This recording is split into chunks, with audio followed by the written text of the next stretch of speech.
everybody, it's time to LOL. Listen out loud, that is. It's time for Anime Jam Session with DJ Ranma S, Mako-chan, and Ari Rockefeller. Hey everybody, welcome to Anime Jam Session, episode number 694. As you can see, we're doing things slightly different today. We do not have our headlines, and we don't have our ticker, so there's been some issues, but we're still going to do the show nonetheless. So let's get the show on the road tonight, shall we? So, anywho, welcome to episode number 694. We are that podcast that talks about anime, games, conventions, the fandom, geek stuff, and everything in between. I'm DJ Ranma S. I'm Mako-chan.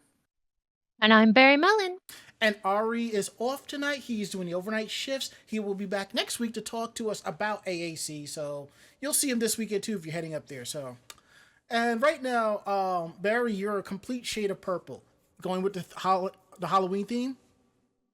Going with the Halloween theme, and also I had an injury that has caused me to need to stand up and move around, so that doesn't make for the best connectivity from the dreaming to the world. True.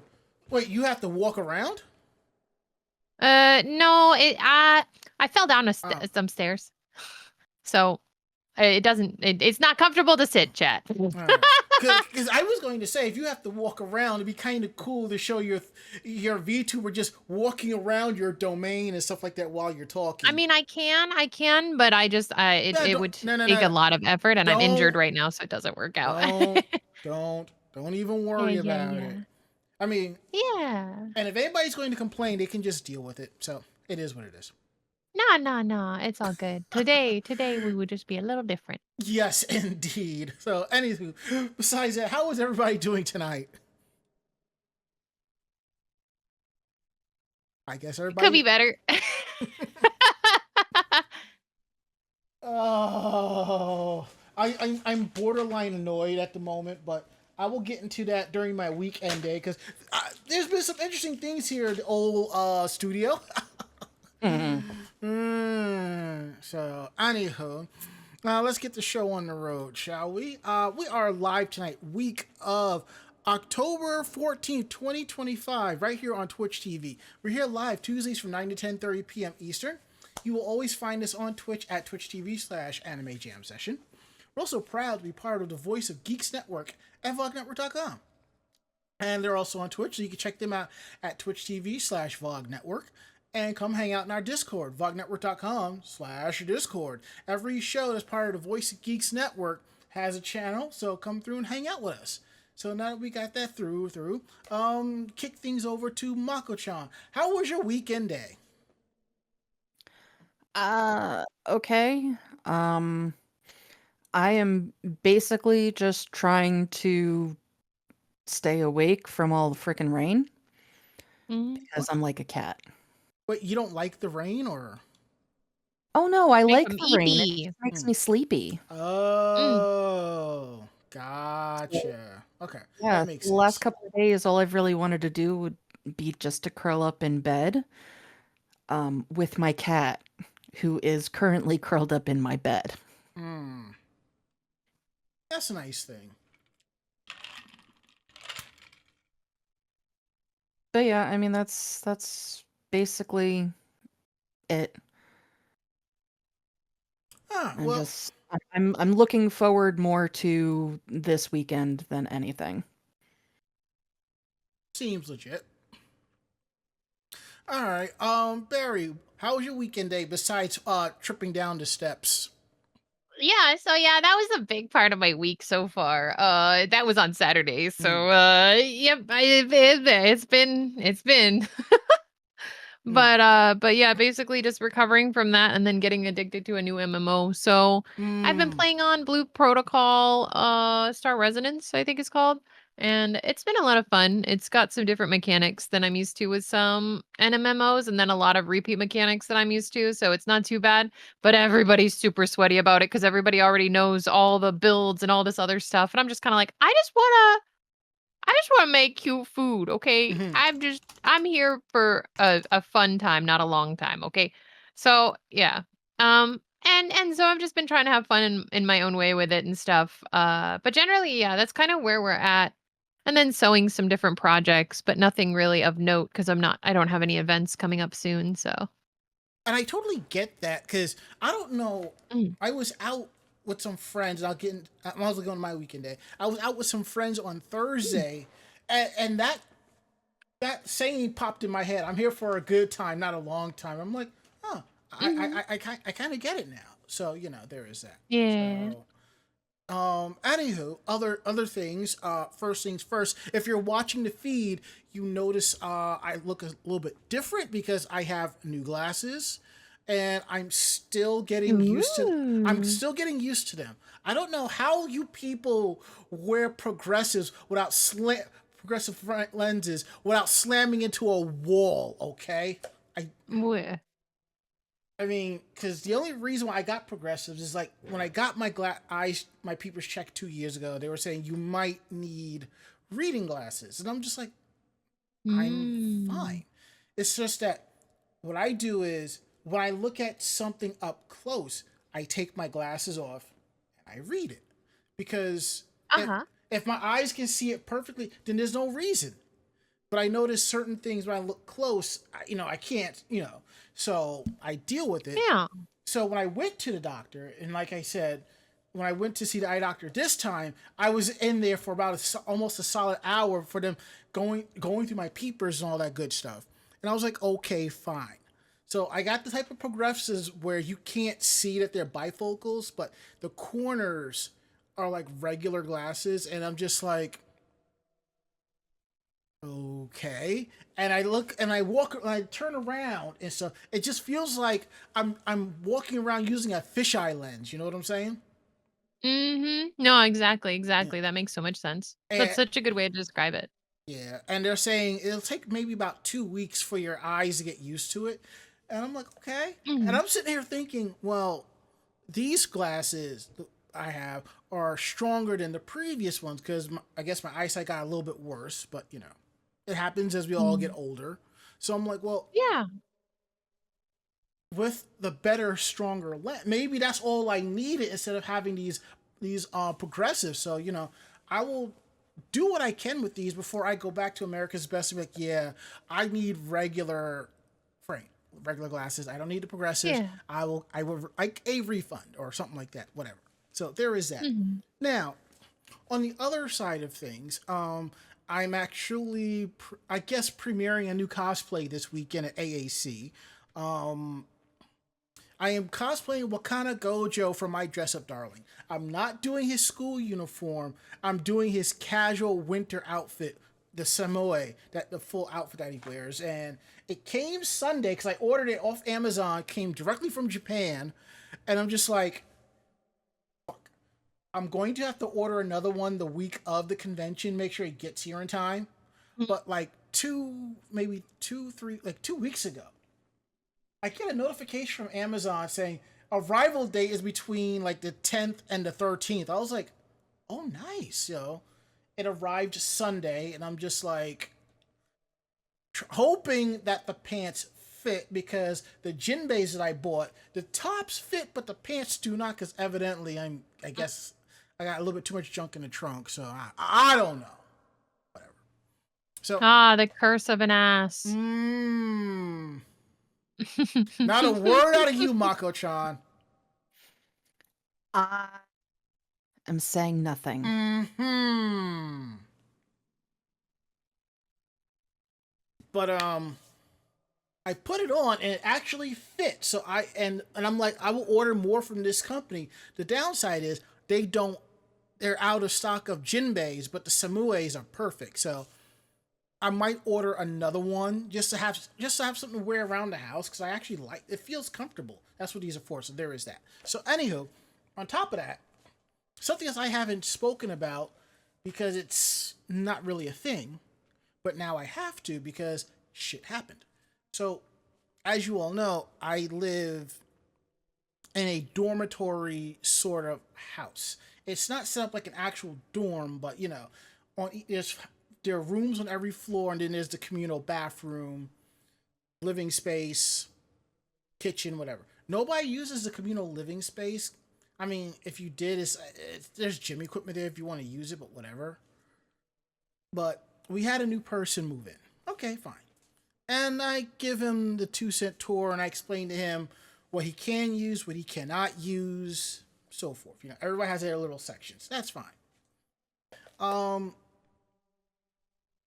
Before I went work from home, I remember coming in from work one day, and he is cooking dinner using one of my frying pans, and I'm just looking at him like, what are you doing? So let it be. It happens again. This time I pull him aside. I'm like, look, these are mine. If you really need to use them, clean them. Clean it when you're done. That's all I'm asking. Clean it when you're done. Fine, whatever. So eventually he stops using my stuff, whatever. And I'm just like, good, that's great. I happen to go into that cabinet one day and I see that one of my ice trays is missing. I bought a 4-pack of ice trays and I only used 2. So one went missing. And I'm just like, gee, I wonder what happened where that went. Happened to check my drawer and a couple pieces of my silverware went missing too. I'm just like, gee, I wonder where that went. Mm-hmm. Fine, whatever. Couple of weeks in, or it might have been like a week after, I see him moving stuff in and out. I'm just like, is he moving out? And I see some girl walk in, and I'm just like, huh, okay. So I kind of put 2 and 2 together. He moved his girlfriend in. One of the house rules is you can't move somebody else in with you. Hell, one of the house rules is you can't really have overnight guests, but the landlord doesn't live here, and we do it on the regular. And it's just like, it's fine, you know, no harm, no foul, whatever. I'm just like, you know what? As long as it doesn't interfere with my daily driving life, I don't care. Mm-hmm. So I've started to notice that they're leaving stuff in the bathroom, stuff in the kitchen, and I'm just like, you can't do this. You're supposed to keep your bathroom stuff, your toiletries with you. Okay? And it was just a bit of a cluster F. So, and I'm just dealing with it. And it's even worse now that I'm working from home. And when I wake up and this and that, and this woman, she doesn't say anything to anybody or anything like that. And I'm just like, there's no respect out of you. And she's using other people's glasses. She's using my ice and all. And I'm just like, there's a reason why the ice trays are in the lower left-hand quadrant of the freezer. They're mine. And I almost went thermonuclear where I noticed that a pack of my Kit Kats were missing. And I look on the freezer door and they were over there. I was like, who the fuck told you to move my shit? Whatever. Fine. Whatever, dealt with it. I've spoken to him a couple of times about this. I'm just like, I don't need the drama. I really don't. So we skip ahead to last Thursday, and I see stuff moving in and out, and I'm just like, you know what? I don't know. And I happen to look back out my room again. I'm like, is he moving out? I think he's moving out.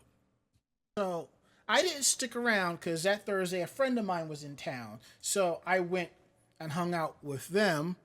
And then I didn't get in until late. So I did. And that was that. And then Friday I went out, picked up my glasses, hung out with a friend. And I happened to check the back room. Oh, he was gone. He was completely gone. So, and I also noticed that the only thing that was left was the bed. There was furniture in there. I did find out that the other roommate took that furniture and moved it into his room. And he disassembled the bed. I'm like, okay, fine, because that's all his. All right, good. That's good. And then today, I happened to go into the kitchen. Actually, no. Last night I go into the kitchen because I got a little snackish. And I have like a bag of noodles. So I'm like, I'll make some quick stir-fry noodles or whatever and just call it a day. And I happen to open up the cabinet drawer. My ice tray is missing. And both of my frying pans are missing.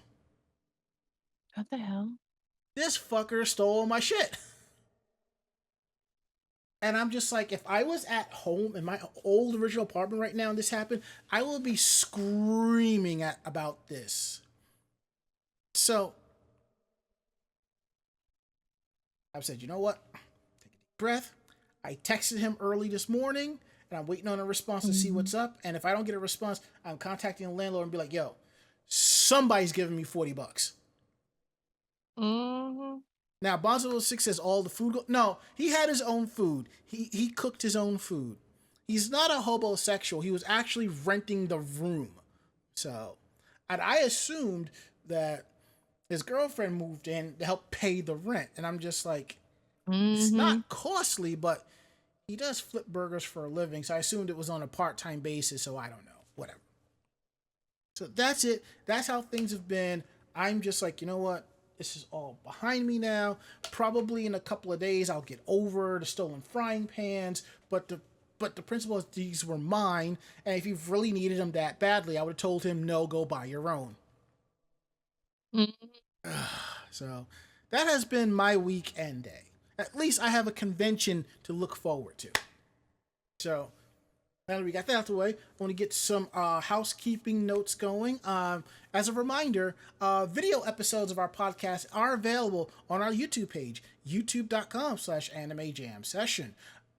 And when you go on there, you'll see the most episode there on our main page, or if you go click on podcasts and you'll see the playlist there, you can definitely check out the episodes.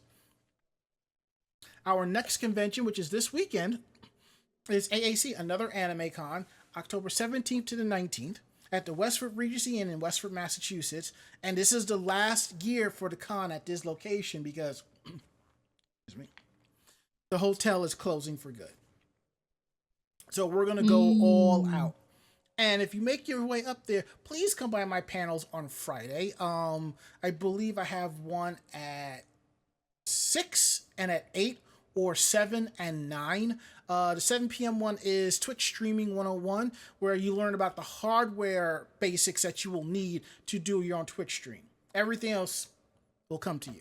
And the 9 o'clock panel is going to Japan. It's basically me telling you what you need to do in order to get your stuff together to go and enjoy yourself for 2 weeks. Paperwork, what you have to fill out, and stuff like that. So, and this, oddly enough, this panel I've been having a little bit of issue with as I'm putting together the PowerPoint presentation, because as I'm putting it together, I'm just like, oh, I forgot about this, and I'm throwing it in here, this and there. And also, one thing you gotta understand, when people do panels, this is from their own experiences. So if you go to a panel about something, you learn something, and you see somebody else doing it and they're doing it a different way, everybody has a different way of learning things. So you just take what you can and make it work for you. So there is that. After that, our final convention of the year is DerpyCon, October 31st to November 2nd at the New Brunswick Hyatt in New Brunswick, New Jersey. Oh, excuse me, something got a tickle on my throat. Anyway, I'll be doing those same 2 panels there. I don't know which days. I'll have to check my inbox for that. And so definitely come out to that con and have a good time. And the last thing I will be mentioning is that OLR, Orange Lounge Radio, is now in its final arc. And by what I mean is the show is coming to an end. The final episode will be November 23rd, and if you're a fan of DDR, you'll understand the significance of that date. So they're going all out. It's going to be a great time. I am putting together a special final ending outro for the show, and I hope you like it. I put it together last night, and I'm still tweaking it, and I will be sending it off to Rob Roberts and see if he likes it for approval before it becomes official. So definitely check that out. And I think that's it. So let's get down to tonight's stories. I didn't tag anybody, so I guess we can go round robin because I thought it was just going to be me and Mako tonight, and I completely forgot. It's like every second Tuesday is Barry, and I get the notification on my watch. I'm just like, oh shit, I forgot. It's Sorry. me. Hi, I'm the problem. It's me. No, you are not the problem. I'm the problem this time. Nah, it's okay. But I think the first 3, I think we can figure out how it goes. So, Mako, what are you a bigger fan of, Sailor Moon or Trigun?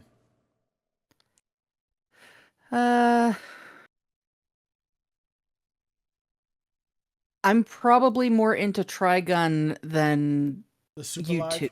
so I'll take that one. Oh, okay. Did I know Nana is right up Barry's alley, so. All Yeah. right, so we're gonna kick things off with tonight's story about Sailor Moon: The Super Live, an official soundtrack, and I'm just like, it's about freaking time. Because the only way you can get the soundtrack to these musicals, the ones that have been coming out lately, if you go to Miss Dream's website and you grab it there. So, anywho, let's get on with that. Let me pull that up. Plus, I'm still trying to find out more information about this Sailor Moon Traveling Museum. So, anywho, so fans of Sailor Moon have had a big year with the international performances of PGSM, Pretty Guardian Sailor Moon: The Super Live, which has been on tour in London, North America, Japan, and now China. If you've caught the show during its YouTube streaming window, you can rejoice as the official website has announced the songs from the performance will be made available online. Originally a convention-focused event, the Super Live was extended to a 95-minute light show featuring original songs and a mid-sized company comprising of the 5 Inner Senshi, Tuxedo Common, Queen Beryl, as well as a barrage of background performers. Together they retailed the first Akada manga, focusing on the Dark Kingdom and the tragic love story of Princess Serenity and Prince Endymion. The last part of the show features a concert-style performance with new songs, costumes, and plenty of active audience participation. The new release announcement comes as the performance featuring Team UK and Team USA debut for the first time in Japan ahead of its confirmed run in China for next year. While fans will be excited to know that the official release is coming, no specific release date for the songs have yet been announced, although it's expected to be soon given the production's current run in Japan, with the songs likely being made digitally on international platforms such as Spotify and Apple Music, which means it'll also hit Amazon Music as well, which I think is a good thing. There are several tracks. I won't go through all of them, but there are tracks on this out that's going to be available, such as Crybaby Usagi by Usagi Tsukino, Where Memories Go by Mamoru Chiba, We Are Sailor Guardians by the Sailor Guardians, Burn Up the Dance Floor by Queen Beryl, The Starry Heavens by the Sailor Guardians, Twinkle Change by Usagi, Ami, Rei, Makoto, and Minako, I guess in their normal forms, and the Starry Heavens live version by the Sailor Guardians. This marks the first time that the songs from the official musicals known as Saramiyu by fans have been released digitally outside a mini album for release of the 2021 musical Princess Kaguya's Beloved. While Sailor Moon albums from the anime have slowly been given off digital releases over the years, most CDs and Blu-rays of the musical performances have only been released in Japan. Sailor Moon fans can now hope that this will also lead to a domestic and international release of the Super Live on streaming and Blu-ray, as well as the eventual international releases of the preceding musicals performed by the acclaimed all-female Takarazuka Revue, theater troupe, and the idol group Nogizaka 46 and their associated soundtracks. And I think that's really good. So, because I know that you can, they have the musicals are available on a physical format if you can find them, because I have digital copies through various means. So, and Serenity 4 1080 asks what they missed. Well, if you're wondering about why the side and bottoms are blank, the website had some issues, so we're not able to use that for the time being. And right now Barry injured themselves, which is why you see the purple Halloween Which is why I'm screen. purple. Say what? I was saying, yeah, that's why I'm purple. As opposed to being blue. Dabu dee dabu die. Thank you. Haha. Did I get you with that? Oh my goodness. Yeah, I was hoping you would catch the reference. Uh-huh.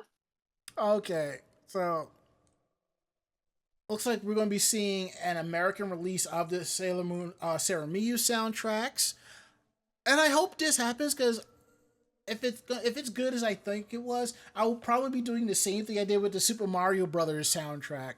For those of you who don't know, the Super Mario Brothers movie soundtrack I absolutely love. I downloaded a bootleg copy of it. I purchased. Let me finish. Mm-hmm. I purchased a digital copy of it off Amazon when I was in Japan. I purchased the import copy on the CD import copy and the vinyl as well. Because it was a really good album. So, if anything, if this happens with Sailor Moon the Super Live, I will try, and they do physical releases, I will try to get my hands on those as well. So, now we got that out the way. Mako, what's up with Trigun? I'm loving the news on this. Yeah, so this past weekend was New York Comic Con. So Orange brought up Trigun at their panel. They shared a brand new trailer, visuals, and a quartet of character illustrations highlighting Vash, Nicholas D. Wolfwood, Meryl Streif, and Millie Thompson.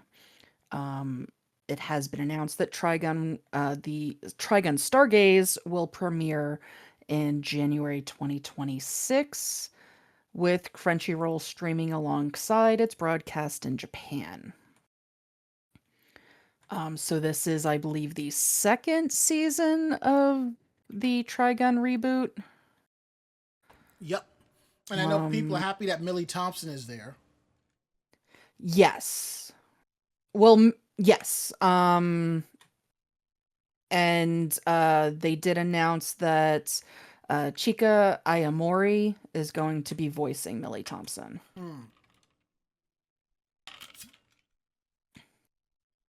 Did you watch the reboot? I haven't, not yet. Ooh, you really going to like how they did it. You really gonna like it. It's going to. It's good. Behind. Say what? I'm very, very behind in watching stuff. I know. I know you are. So yeah. So other than that, basically everybody else is coming back for the second season. So right now, Trigun Stampede is currently streaming on Crunchyroll. And then Stargaze, the synopsis is it's been 2.5 years since the Lost July tragedy, which laid waste to an entire city and engulfed the whole planet in chaos. Meryl, now a senior journalist, continues her search for Vash with her new, younger sidekick Millie and runs into Wolfwood along the way. As plant robberies begin taking place once again, they sense Millions Knives organization conspiring against the scenes.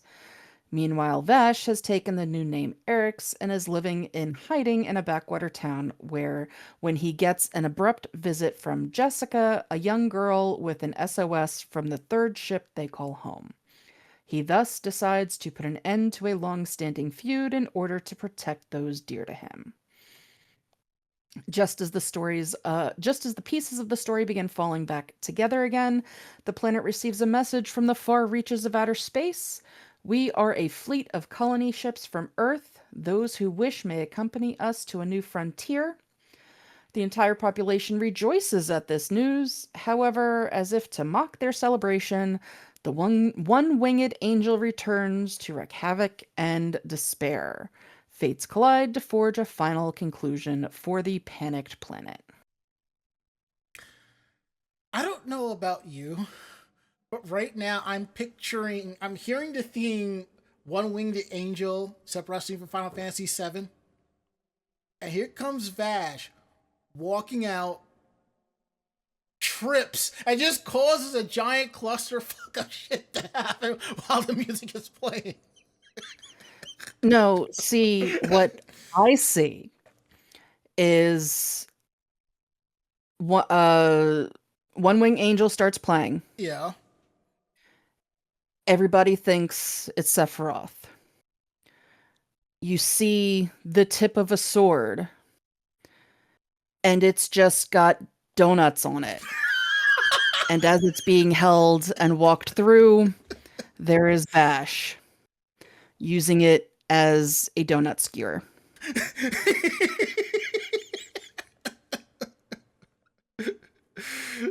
Or how about the music starts, Vash walks out, accidentally hits the record player, the record scratches, and he goes, whoops. And he starts running, and they chase him, and you hear the theme, the Benny Hill theme. That could work too. Oh, that's a good one.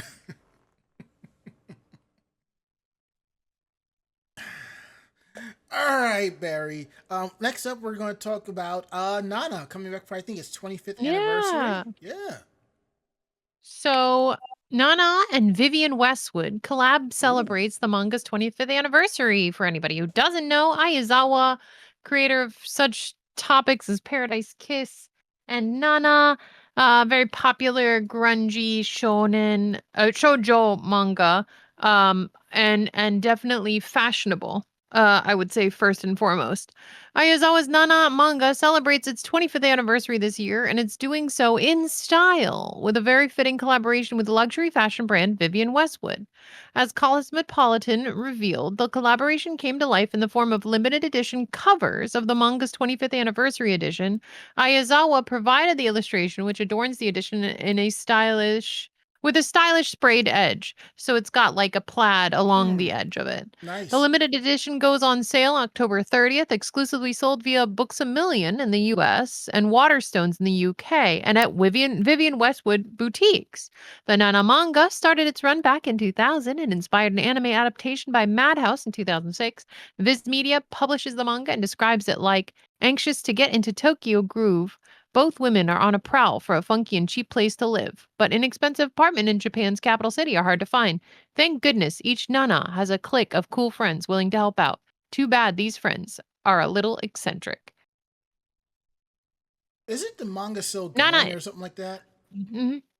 Isn't the manga still what? Going or something like that? I don't think. I think the story wrapped up All right. because the Nana manga is All right. I 'Cause- think has ended all right. but to me the story wrapped up in a clean way, but the Mm-hmm. manga is not finished apparently. That's what I Ayazawa thought. stated in interviews that the story is in its final stages and the ending has yet to be decided. It's been on indefinite hiatus since 2009, which I think is where Ah. I was confused because initially I was like because they wrapped up some parts of the story pretty cleanly, but it's been on hiatus for 15 years. I feel like Ayazawa will get back to it, but it's definitely in limbo, I guess you Mm. could say. Yeah. Because I'm like, I had overheard somebody, I don't know, overheard is the right word, but something along the Mm. lines of, you know, the conclusion is coming out. And I'm just like, the manga is Mm. still going. It slipped past me that it was on hiatus. Sort of like the same thing Mm. with Hunter x Hunter. So, Yeah. anyhow, let's see what else do we have. Mako, what's up with Perfect Blue? No, no, overskip that one. My bad, my bad. Again, no rundown throws me off. All right, Mako, what's up with the animation cells hitting auction block? Yeah, I'm Mm-hmm. actually really excited about this, Oh, do except tell. it's there's a lot of stuff on this auction block. So there is a auction that is currently being done, or I should say currently being gathered by Heritage Auctions. Mm. It is a legit auction house.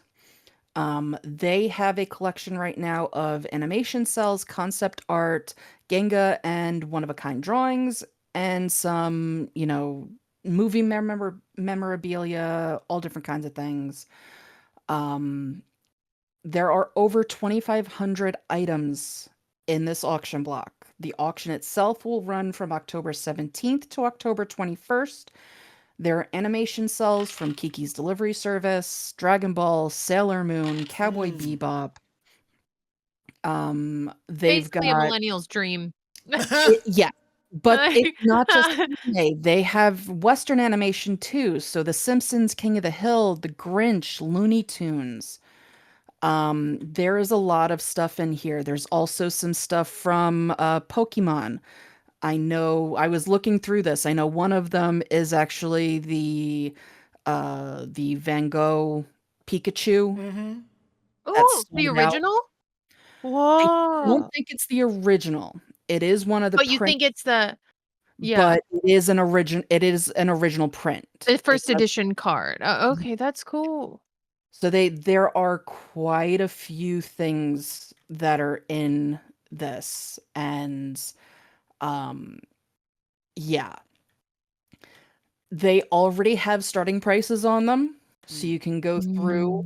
Mm. It's basically if you go to the Heritage website and pull it up, you can see all the different cells and things like that are in there.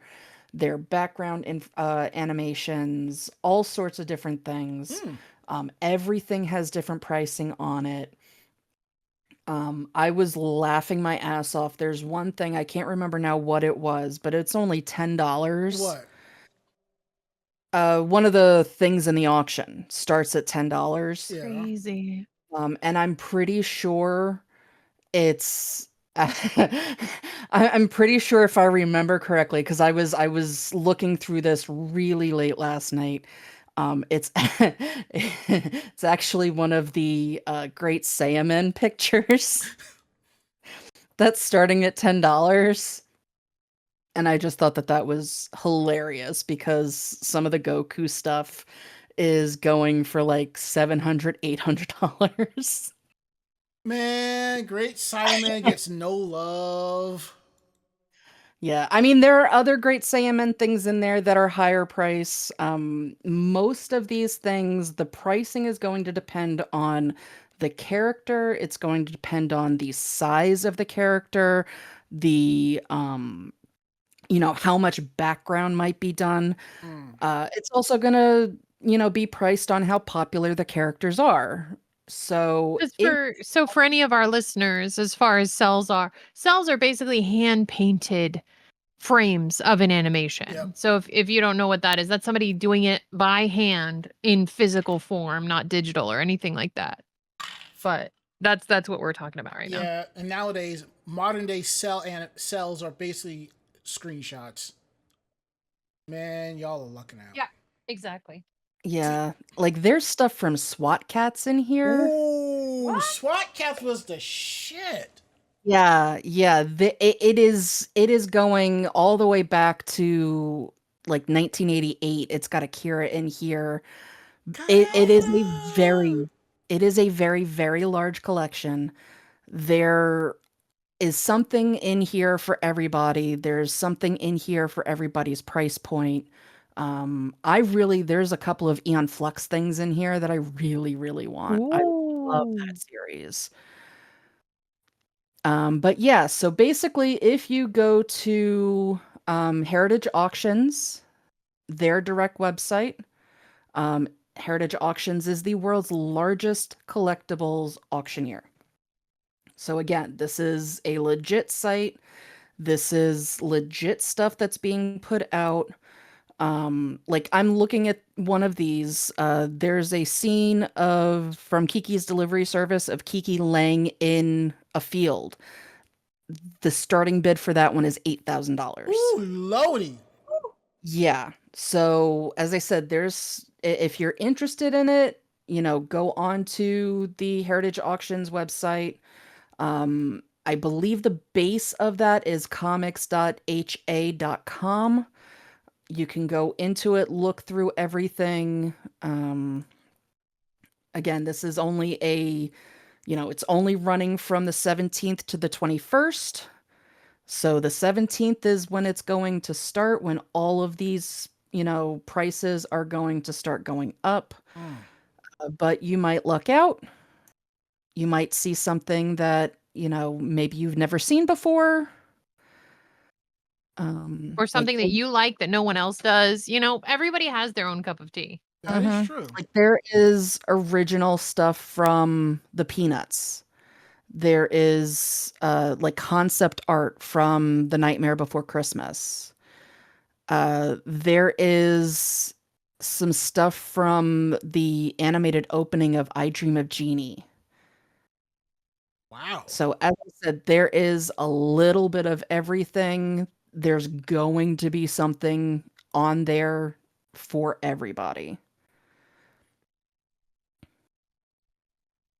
See, This reminds me of the time when I went to Japan in 2023. I went to Nakano Broadway, and on the fourth floor, there is a cell shop. They have all types of animation cells, titles going back to the early 70s to now. Well, as in now, meaning when they stopped doing hand animations. So I went looking through there and I came across a Ranma 1/2 cell, and I did the conversion in my head. It was about $235. And I said, I'm going to be good. I'm not going to get it. I will see about it on my next trip. Next trip rolls around. Go to Nakano Broadway. Go to the cell shop. I pull the same binder and somebody bought it. You win some, you lose some. Maybe if I get lucky next time I go, I will find one. So there was a couple of them in there. And I do remember when we were in Kyoto, we went to this place called Japanime Art Gallery. I've seen some expensive stuff in my time, but I'm sorry. An anime hand painted cell should not cost the equivalent of a down payment on a house. It really shouldn't. Okay, so I'm looking here. There are. I just looked up What? Ranma Yeah. cell on here. Mm-hmm. Currently, there's one that is starting bid at $10. Link it to me. I'll just link this so you can see all of them. There is an Inuyasha one that is currently with the starting bid of $1. To quote VG Cats, fuck Inuyasha. But here's the thing. I'll have to find the picture and post it on our fan page. CC Greywitch took a picture of me holding this Ranma 1/2 cell in a custom frame. This thing was about $8,000. And I'm just thinking, this is not worth $8,000. Yes, this is my alma mater anime. This is my #1 anime of all time. And I'm telling you, this thing is not worth $8,000. $800? Yeah, I can see that, but $8,000, absolutely not. And a matter of fact, I'm going to find that photo and post it on our fan page. And I want you all to see this. And I'm going to ask y'all, is this worth $8,000? Shit. Anyhow. But yes, thank you for the link. I definitely want to check it out. So, okay, let's see what else we have here. Hey Barry, can you tell us what's up with Perfect Blue? Yeah. Awesome. Give me just 1 second. Take your time. So, Perfect Blue restoration film gets a 4K Ultra HD release on December 23rd. The G Kids and distributor Shout Studios announced on Thursday that they were releasing Satoshi Kon's Perfect Blue film in a 4K UHD for the first time in a 3-disc collector's edition set on December 23rd of this year. The company streamed a trailer. The release will include a newly subtitled 117-minute lecture by Kon, a 4K promotional video edited by Kon, KOKN, Angel of Your Heart recording session, and full English version, interviews, 128-page booklet, 10 art cards, poster, and trailers. G-Kids screened the restored version of the film in the US on October 3rd. 1997 Perfect Blue feature film was the directorial feature debut of Satoshi Kon, who went on to make Millennium Actress, Tokyo Godfathers, Paranoia Agent, and Paprika before his death in 2010. Set in contemporary Tokyo, the story concerns a pop singer, Mima, who tries to develop an acting career only to experience threats and traumas as her mind breaks down and she is tormented by a ghostly version of her singer self. Manga Entertainment released the film on VHS and DVD. Those are throwback for anyone who know those types of analog hard video. Mm. And G Kids and Shout Factory released the film on Blu-ray disc and DVD in March 2019. It's been forever. The release again happened in a steelbook edition in September 2021. G Kids and Fathom Events screened the film in 500 US theaters for 2 days in September 2018, and the screening earned about $420,800 in the box office. Hmm. G Kids, Iconic Events Releasing, and Anime Expo screened the films as part of Anime Expo's X Cinema Nights and screenings in September 2023 to celebrate the film's 25th anniversary. Con based the anime film on Yoshikazu Takeuchi's Perfect Blue Complete Metamorphosis novel, which Seven Seas Entertainment shipped in February 2018. Seven Seas also shipped Takeuchi's second Perfect Blue novel, Perfect Blue Awaken from a Dream, in April 2018. So if you want to know more about the story, you can check out Takeuchi's novels. Sounds good.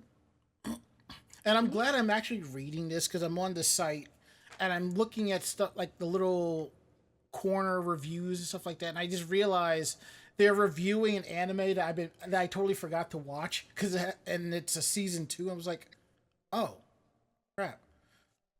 Let me add that to my list so I know to watch it. So since they're doing a series review of it, I can sit down and I could just binge watch it. So anywho, enough about that.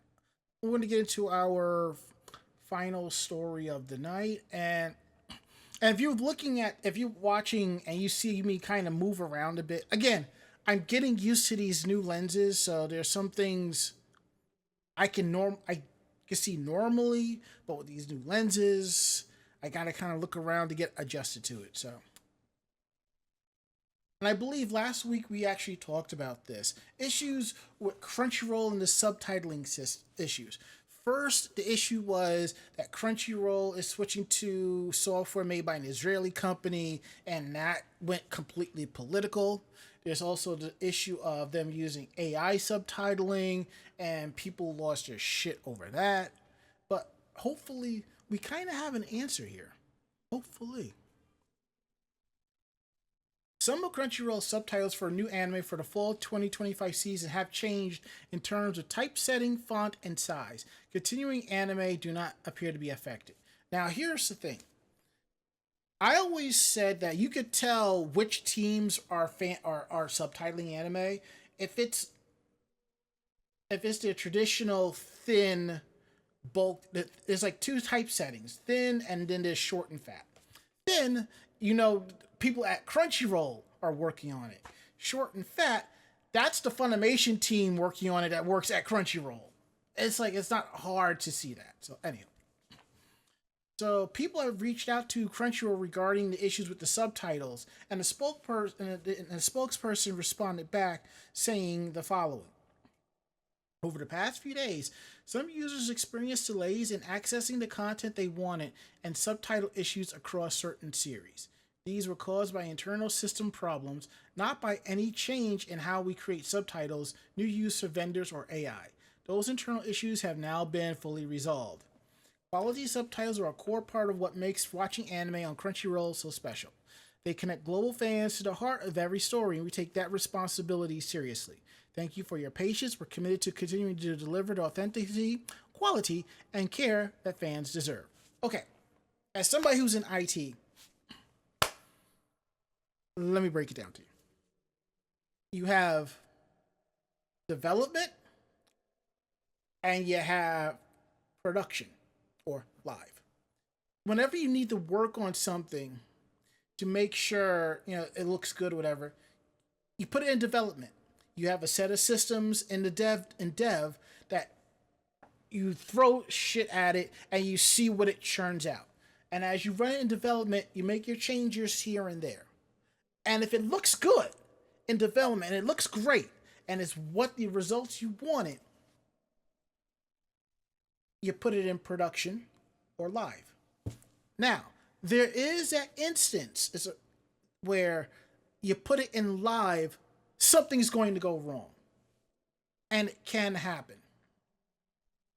So in this case, it worked well in production and it went live, there might have been something in the live that may have caused this to happen. So that's the long and short of it. And I know there are people who are going to hear this and say that is bullshit, that is lies, why are you covering for them? Listen, I work in IT and I'm just telling you how it is. That's all. And I see there is a cat tolerating you, Mako. Yes, there is. Well, how long has she been sitting in that bucket? She just jumped up here. Ah. Yes, the bottom 3 drawers on my desk are empty. For her.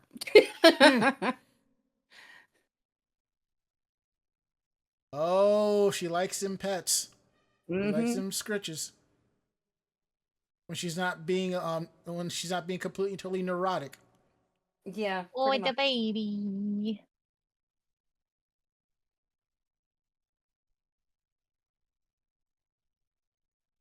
All right, so let's get back to the story here while Mako continues to pet the kitty. Appease the gods. Mhm. Yes, she's paying tribute to the people slave is paying Gotta pay tribute that to the tribute. cat, basically. Mm-hmm. Mm-hmm. Many people on social media have speculated in the last week that Crunchyroll has switched from a Asia sub to Israel-based Una for subtitles, starting with the fall 2025 anime season. They were asked about that, but Crunchyroll basically said what they said there. So they may have not. To me, it doesn't matter. It doesn't matter. The company recently announced the titles that are streaming for the fall 2025 anime season.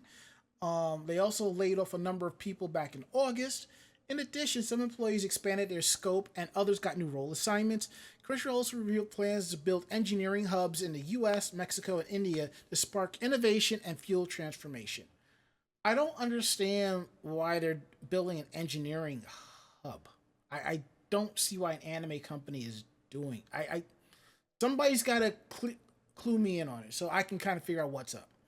It's probably something to do with a mixture of AI, storage slash processing power for any collections of data they have. So any collections of rights held and stuff like that, IP, I would and assume future growth. that's what you have just basic storage servers for, not an engineering hub. It makes it sound like they're being creativity, and I don't really think about AI in that aspect because most people use Mm. generative AI, which is not the AI that we want. So Mm. Crunchyroll is an independently owned, operated joint venture between US-based Sony Pictures Entertainment and Japan's Aniplex.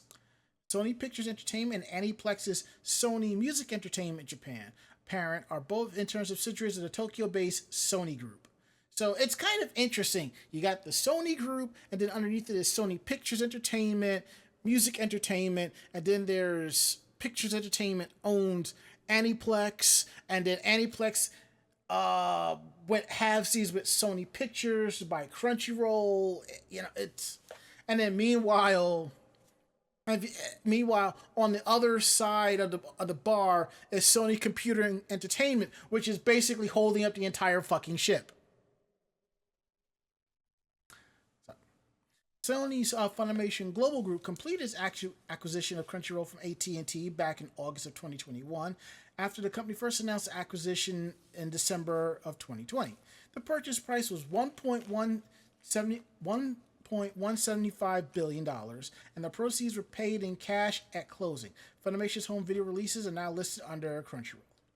And meanwhile, we're hoping that some of the many anime titles that kind of went missing in action will eventually make its way back. And people are saying, well, acquisitions happen. They're not going to. It's all about licensing and so forth. That's what it boils down to.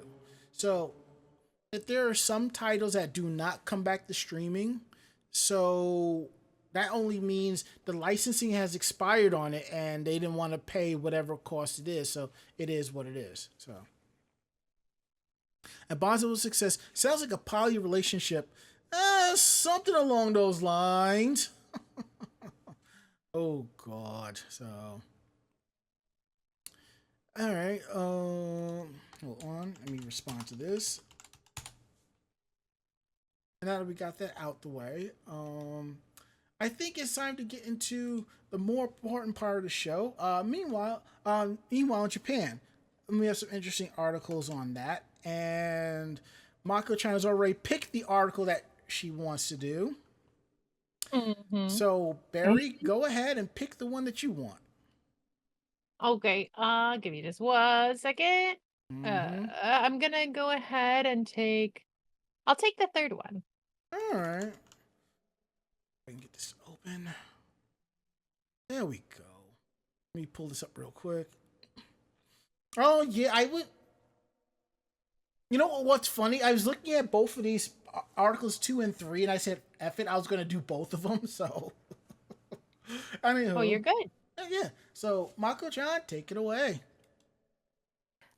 Yeah. So, one of the biggest changes in modern otakuism is how much more travel is involved. Anime and idol music used to largely solitary be stay at be largely solitary stay-at-home hobbies. But now you can easily fill your calendar with concerts, art exhibits, meet and greets, and other fun fan events to travel all across Japan. And if more otaku are traveling more often, Japanese hotel chain Toyoko Inn wants to make sure not only that they have a comfortable stay, but that their plushies do too. So this month, Toyoko Inn has begun rolling out a new service called Supporting Your Oshi Activities Overnight with Plushie Plan. So Oshi refers to a fan's favorite character or performer. And if you've got an Oshi, odds are you've got a plushie, figure, acrylic, mini standee, or other some such piece of merch that bears their likeness as well. And so, this hotel will lay out pajamas and make up a sleeping space for them. For authenticity, the pillow, pajamas, and bed sheets are all made from the same fabrics that the hotel uses for its human guests.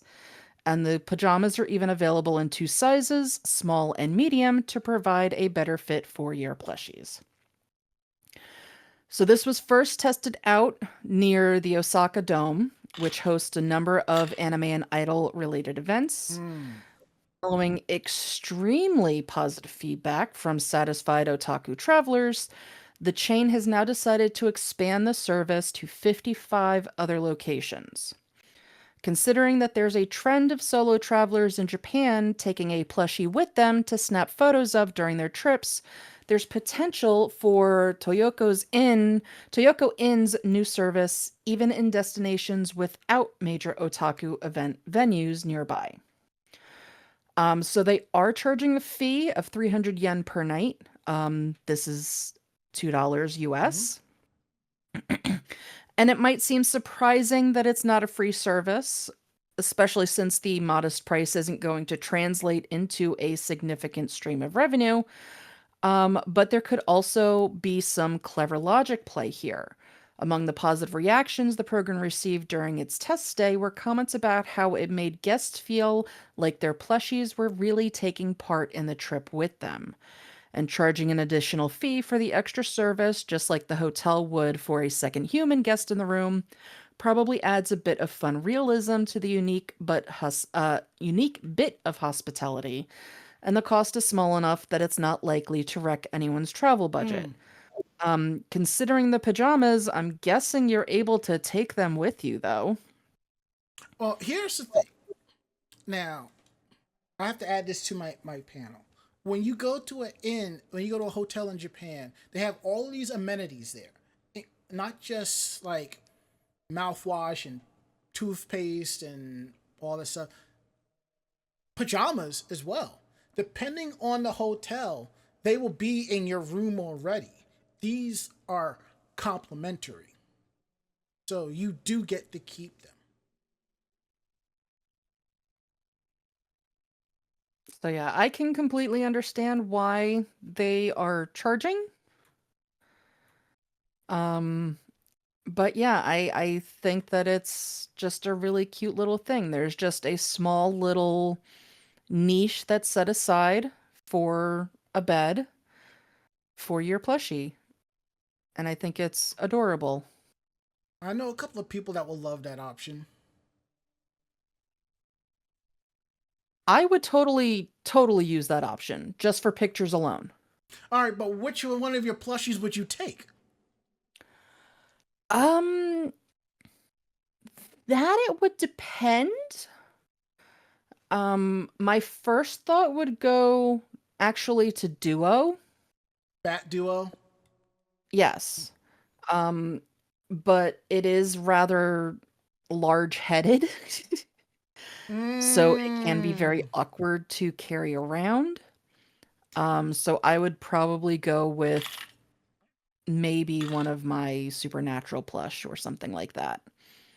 Again, it would depend on where I'm going, who I'm hanging out with, but I think it's freaking adorable. And honestly, let's be real here. The only one of the Gundam Wing pilots that does have a swelled head is Hero. I wouldn't call that a swelled head. If anybody had a swelled head in that aspect of things, it would be Wu Fei. Wu Fei. Yeah, I never would have guessed that. all about his honor and bitching about things of that nature. Hiro just doesn't give a shit. He's there for the mission and that's it. Oh, speaking of the mission, somebody made a 3D print of the explosion trigger. Nice. Now all somebody needs to do is take that and wire it up to an actual Wing Zero Gundam, and when you hit it, it doesn't blow. It just falls apart or something like that. Just pops the pieces off. That would be cool. All right. So our next story is about the Shinkansen. Now, I have watched a few videos on the trains in Japan and people driving them. This is not an overnight training mission for something like this. Because, I mean, think about it. If it takes about 10 years to train to become a sushi chef, that's how long it takes to be a train conductor.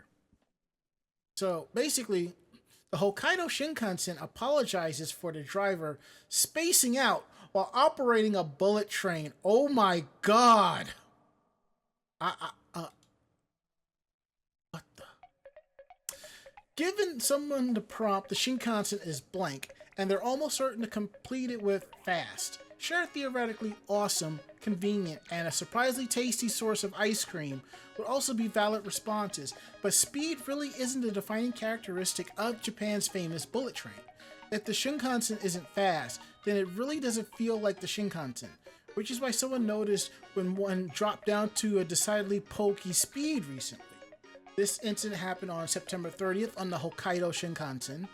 At around 11 p.m., a Hayabusa-class Shinkansen traveling from Tokyo to Shinharogake Hokudo Station entered the Seikan Tunnel, the submarine passageway that crosses the Tsugaru Strait separating Hokkaido and Japan's main island of Honshu. The tunnel gets progressively deeper as the tracks approach its midpoint, and it's normal for trains to slow down while making the descent. However, they're supposed to pick up the pace again as they make their ascent towards the exit. Even though the Shinkansen can safely travel at speeds of 160 kilometers, which is 99.4 miles per hour, the Hayabusa on the night of the 30th was going uphill at only 36 kilometers per hour, which is 22.4 miles an hour. So what was the cause? Was the train experiencing some kind of mechanical problems? Was there an issue with the track that day that called for extra caution? No. According to Hokkaido Shinkansen operator JR Hokkaido, there was a much less technical problem. The driver spaced out. You heard me. The driver spaced out. As the Shinkansen entered the Seikan Tunnel, the driver applied the brake to bring the train down to a safe speed for its descent. After the train reaches the bottom, the brake is automatically disengaged, but the driver simply forgot to accelerate the train after that due to a lapse in concentration. Another crew member noticed that they weren't traveling as quickly as they ordinarily should be and pointed out the situation to the driver, who then increased the train's speed.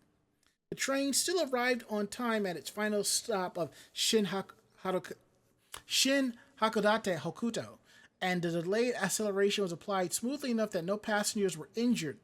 All the same, a deviation from the normal operating procedure because the driver wasn't paying attention isn't something rail operators take lightly, and the JR Hokkaido has apologized for the incident and says it will take measures to prevent such a thing from reoccurring, and hopefully the driver will remember to limit his spacing out to more appropriate environments, such as what they do have, Japan's annual Space Out tournament, which is something we have talked about, and we have said that if we could, we would enter Mako-chan into that competition, because she would probably win. Probably. Yeah. Space Out, just like what's her name from Azumanga Daioh? Osaka? Osaka? Mm-hmm. Shikari.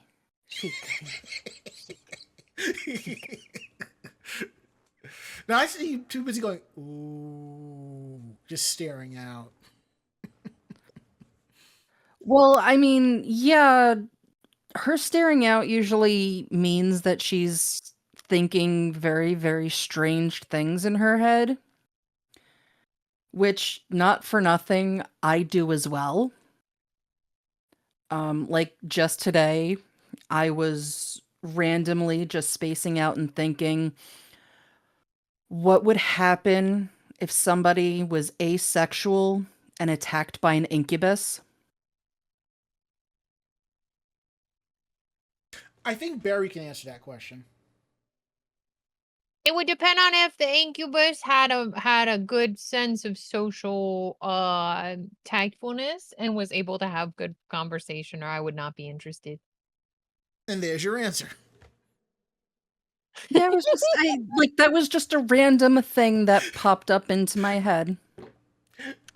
I have some literal hypersexual friends that regularly try to get my attention in that way. So I would say I'm pretty well trained. See, Yeah, but if this is an incubus, then they have powers to do that. So would the Yeah, I powers mean, overwrite would the powers override that? Yeah, I mean, would an incubus's powers override that, or would somebody's, preferences override the powers of an incubus?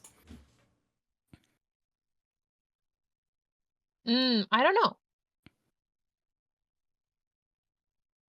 But then again, would an incubus even go after somebody that they were likely not going to have fall all over them anyway? Yes, I can play Osaka. but I don't know if you were expecting an actual answer to that, though.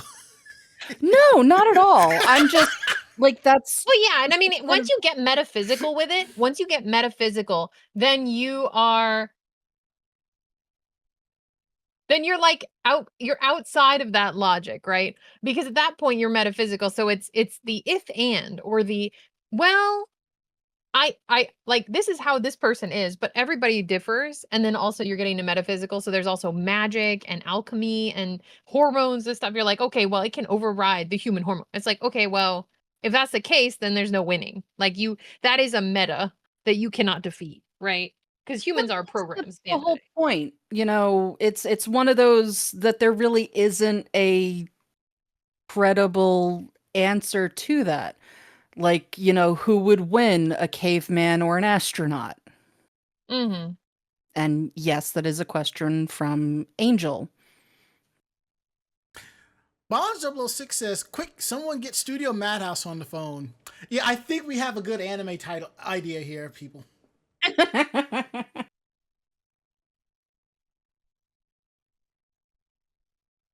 But yeah, anyway. I mean, I'm just still kind of flabbergasted that we actually have an answer to that. Well, I mean, it's not really an answer because you're getting into the metaphysical. Well, not really. By answer, a response, an actual response that made you go, Thank you, Barry Mellon. We love, adore, and appreciate you. All right. All right, and I believe the next one. Yeah, I was gonna say the next one is concerning beer shortages. Oh no, chat! It's time for fire and brimstone. For the If folks aren't getting their Asahi. I want you to know this is one of my favorite beers, and I just had one on Friday at a Matsuri event in Brooklyn. So Yeah, they're one of the beers I think I can drink, quote unquote, because they are brewed with rice, as far as I know. yeah. Most alcohol is gluten free though, surprisingly. But anyway, Asahi is forced to take orders by fax as Japan races to avoid beer shortages.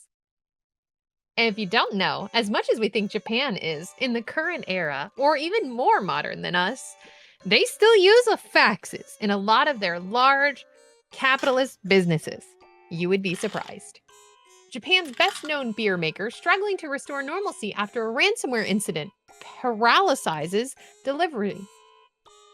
Japan's biggest brewery announced on Monday they have restarted beer production at some of its plants, but their digital system remains crippled after a cyber attack, forcing staff to process orders by hand, over the phone, and even by fax. Gasp! Oh! As Japan scrambles to avert shortages of its best known lager, the Asahi Super Dry, the brewer said it has restarted the production at 6 domestic breweries on Thursday. A ransomware attack that was first disclosed on the 29th of September paralyzed its IT systems and shut down much of its logistics and customer service operations. As a result, the company postponed the planned launch of 12 new Asahi products, including fruit soda, lemon flavored ginger ale, ooh, that sounds good, and protein bars, indefinitely.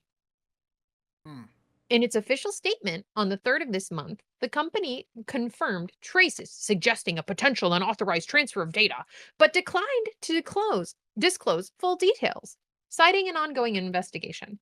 The company said it has been notified law enforcement authorities and that no customer data had been compromised in the attack.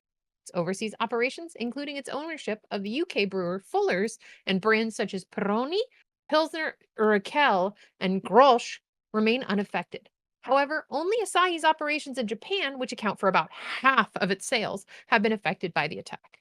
Asahi is prioritizing its shipment of its flagship brands like Superdry, but other beer lines, soft drinks, and food products remain in partial suspension.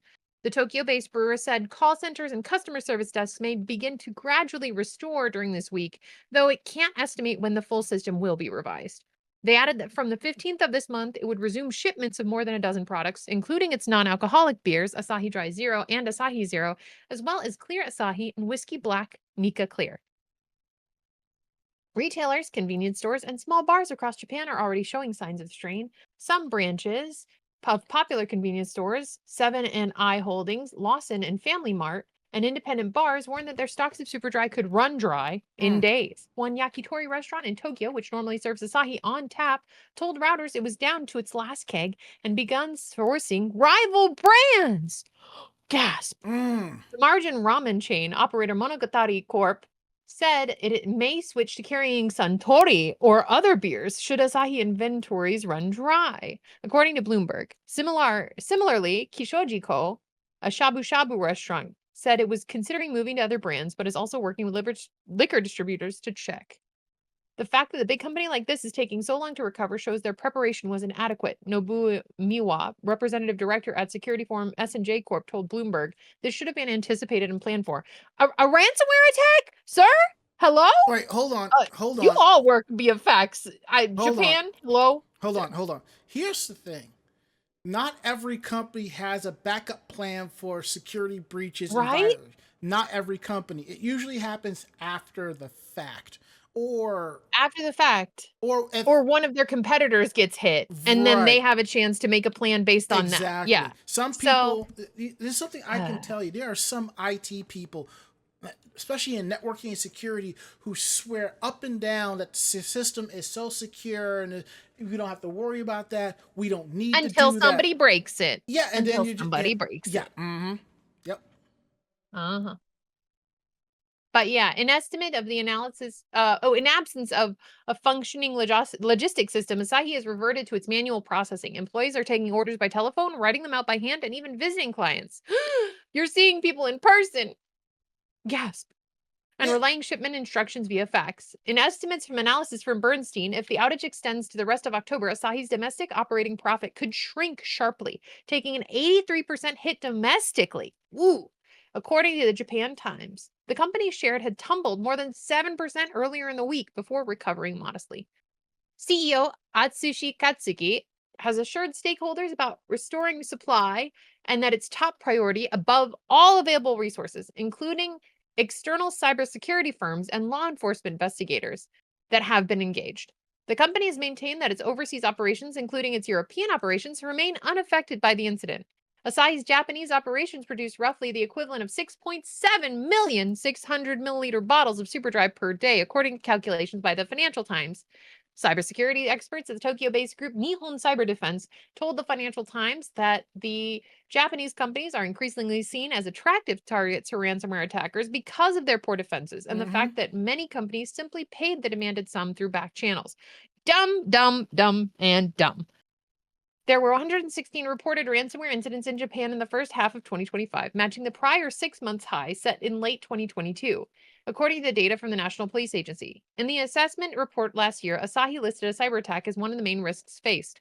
Such an incident could potentially lead to an interruption in business operations and even damage its brand, it said, adding that the company was preparing to respond to such a development in a number of ways. Too little, too late, I guess. Yep. The cyber attack on Asahi came amid a spate of similar breaches at automakers, retailers, and other companies across the world this year. But yeah, that's pretty crazy. Yeah, when I went looking, when I went put this on, and I went looking around, to find a decent article to cover this. Basically, they went in, hacked the servers, and pulled all this data, and that's basically what it was. That's that. And I don't know if they deleted the data off the servers when they retrieved it or what. And they probably don't have like a backup, because you're supposed to have like a 3-2-1 backup system. Of it, 3 different locations. I don't remember the full theory, the full saying behind it, but most of us can't afford a 3-2-1 backup system. I prefer backup to the cloud. As long as there's a backup in the cloud and you can do an off-site backup, meaning, let's say, let me grab this real quick here. And I have plenty of these floating around. And by plenty, I'm talking about these external hard drives. What I do, everything I work on goes into an archive on my D drive, which is backed up to the cloud.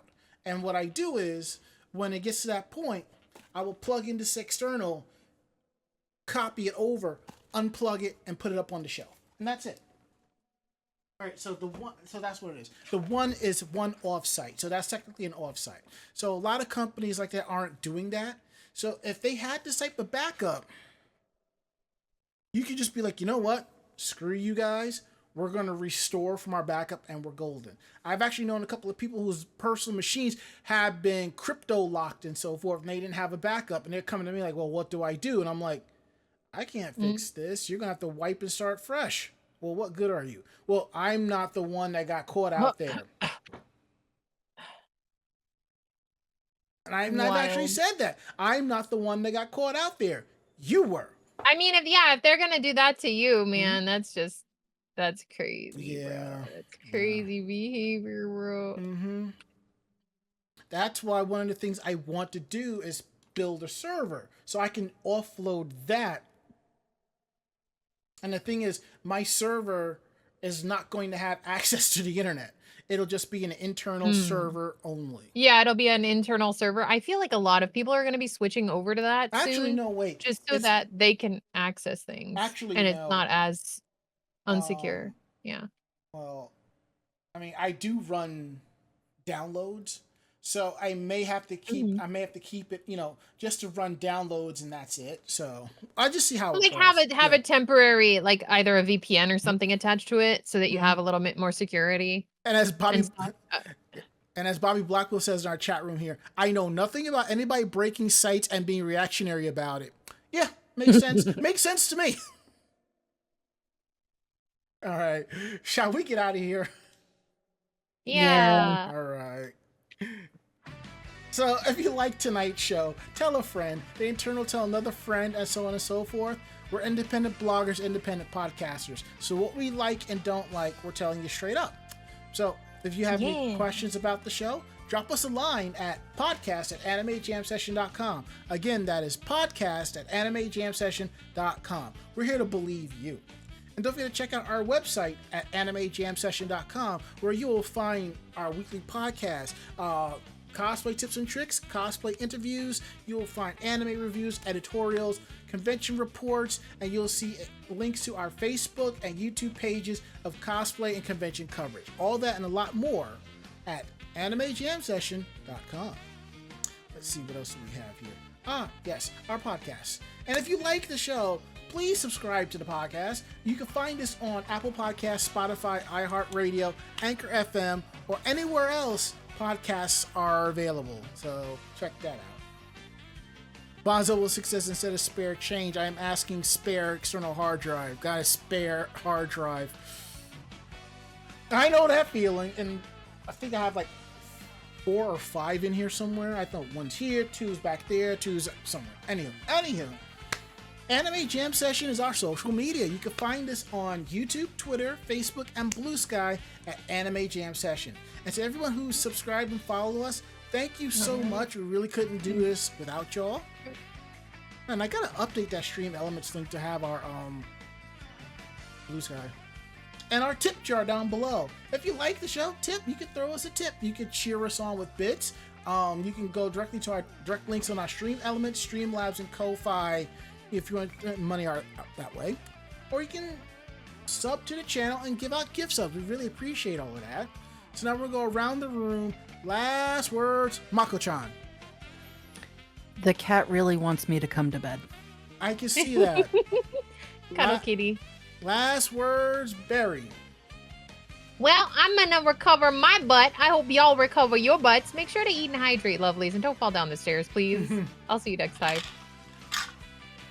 My last words is, I'm still kind of salty about my damn frying pan, but it is what it is. Well, that is it. End of list. We'll be back next week with a brand new episode. We will be talking about another AnimeCon 2025, and it's all its glory. And that's for most of it, so we're going to get up and out of here. So, it's it, and that's that. So, I'm Ranma. I'm Mako-chan. And I'm Barry Mellon. Great fight, great night. See you next week. Good night. We'll see you next time. Say goodnight, Barry. Good night, Barry. Perfect. Awesome. We're getting out of here. See you all next week.